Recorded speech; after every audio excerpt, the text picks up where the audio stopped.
following a plant-based diet, I think will make a huge difference. And if you can't follow a completely plant-based diet, then to follow a mostly plant-based diet can make a very, very big difference. I know what Pragya is going to say. What am I going to say? No to single-use plastic.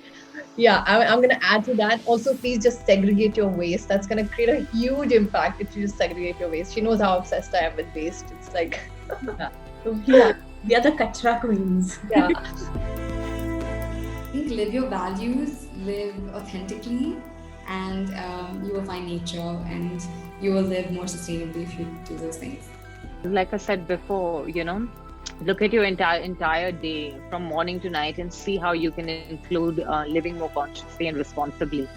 From the simple things like brushing your teeth to what utensils are you eating your food in, what coffee cup are you carrying, all the small things.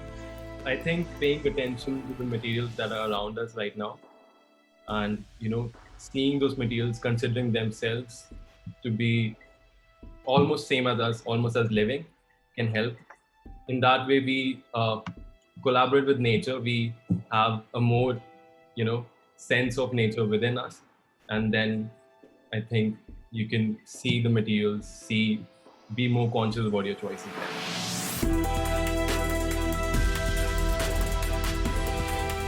Buy less. Really buy less. A frugal lifestyle. Yeah, I don't think I have really anything to add to this. Just, stop.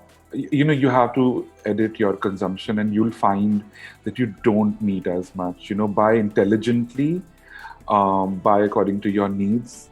Just, and buy quality stuff that will last for a long time, because it's just such a pleasure for me to continue to wear things and really I'm proud to wear something of great quality than something new. I think this obsession with new is just really I don't stand for it. I think just buying less, buying smartly, buying intelligently, and being conscious. I think that's really something that I respect in people, and I've tried to inculcate in my own life. Just as Reena said, 2 words: buy less. Why can't you go on a fashion diet? Buy less. Buy things that have meaning, that have value, that you're not going to throw away in a hurry. From across 3 continents, so you can buy it cheap?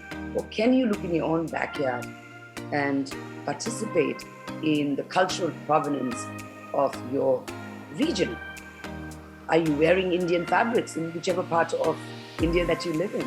Or are you still wearing the stuff that you and I can buy in any city in the world?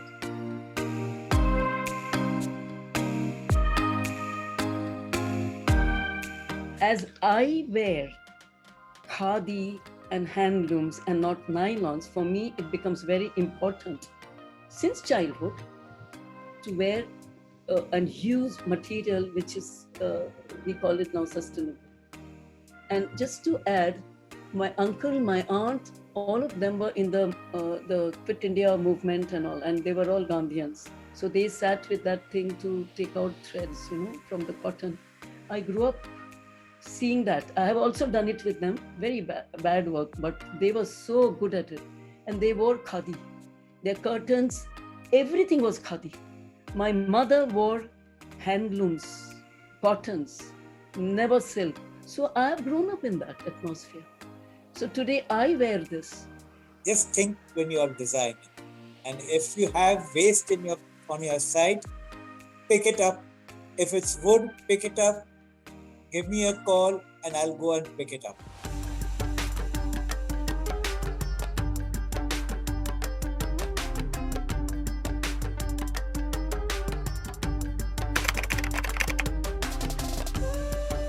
Well, I guess because I've become a new mother, I have called all my friends who had children in the recent past and told them to hand me down everything that my baby will need in the first 6 months.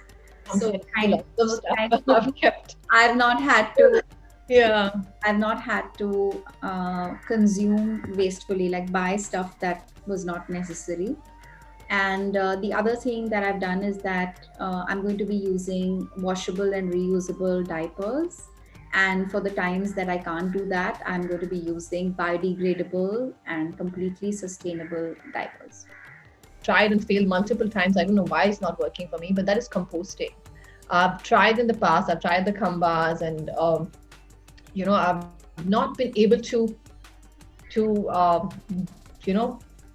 do it properly yet. So I'm just trying to figure a sustainable way of handling my wet waste through composting.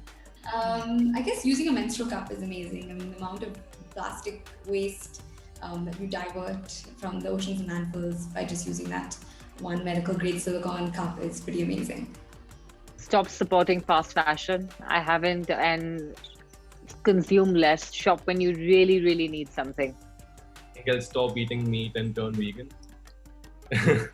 Especially when I'm at home during the lockdowns, I limit the number of clothes that I'm changing on a daily basis.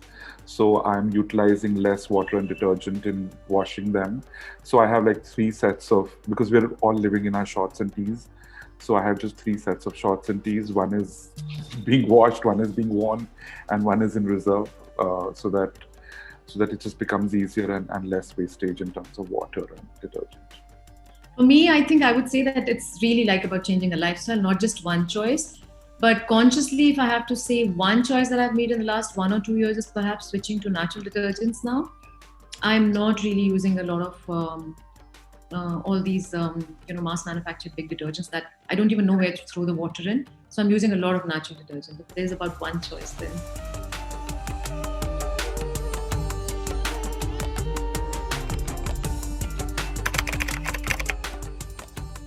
I love seafood, so I'm like a part-time vegetarian. I think like every 2 weeks I have prawn or fish, so maybe trying to go even more plant-based would be the next kind of level.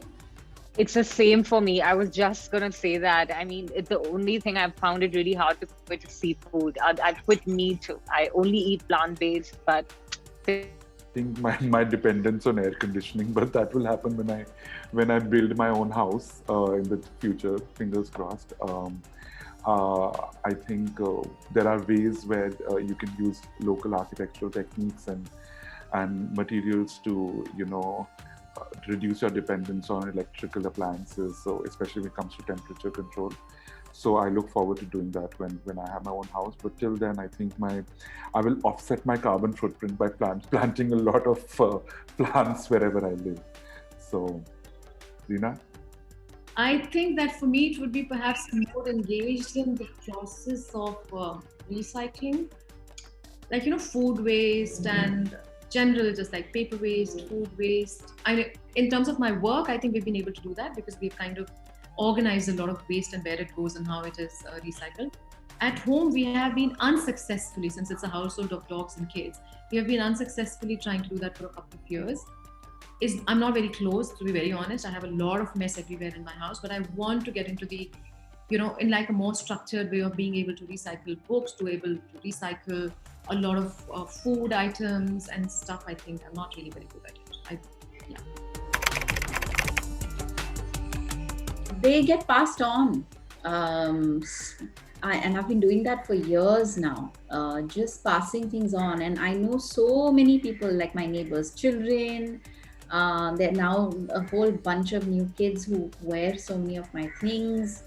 I auction also a lot of my stuff and kind of use the proceeds for organization that I care deeply about.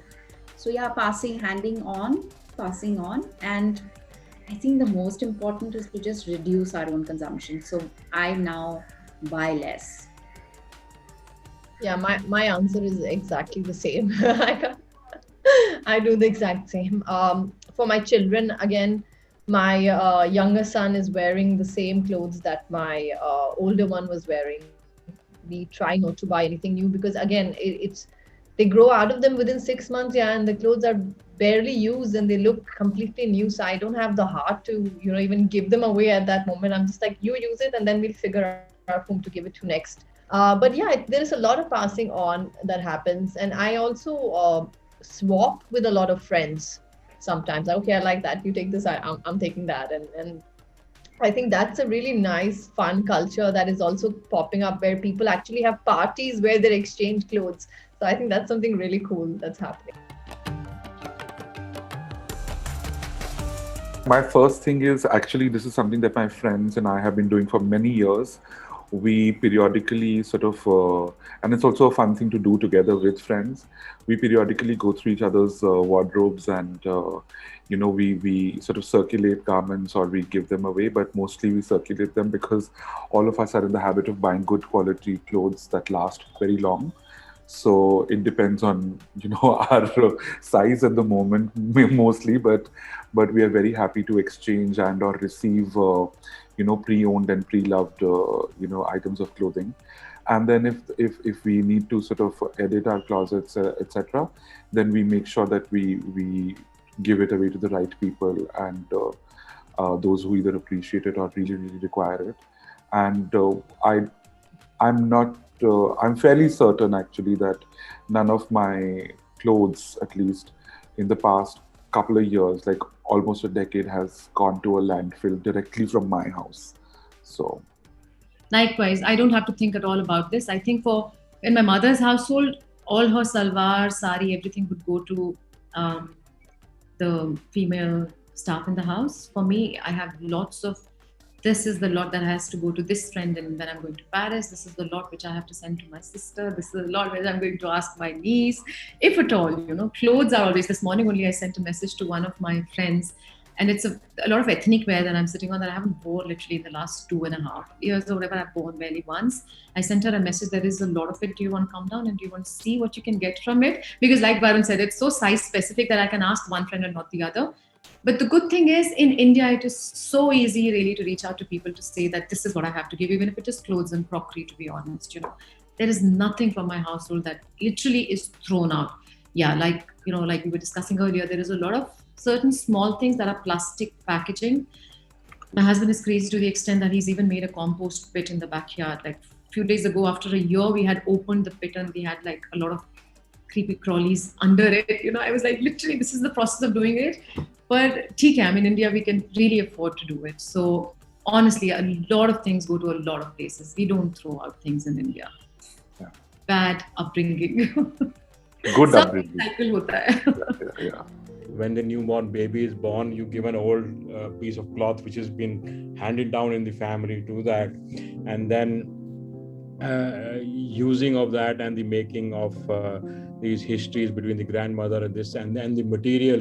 What does the material say? Also, Walter's very interesting use of used wood and ply, which has been kind of been elsewhere, if I correctly understood that, and all the material that you found around and you keep collecting. So obviously there are histories to material which I like and which is part of sustainability.